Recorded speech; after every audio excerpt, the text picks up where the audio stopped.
Dos válvulas EGR. ¿Y eso por qué será?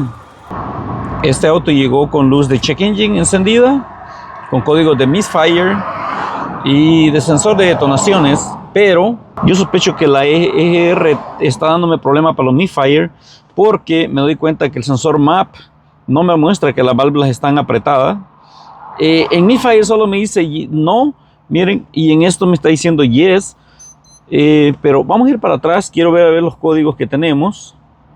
Fíjense que el único código que tengo presente es el P0325. Le voy a dar para atrás y vamos a ir a esta parte de códigos temporales. Este me dice que hay insuficiencia de flujo de EGR. Claro, porque lo que estoy haciendo es lo siguiente. Puse esta EGR externa porque no quería generar códigos de circuito para que me prevengan otros códigos. Entonces lo que voy a hacer es reconectar y voy a conducir, a ver si tengo pases o con instrucción de EGR, y es el misfire.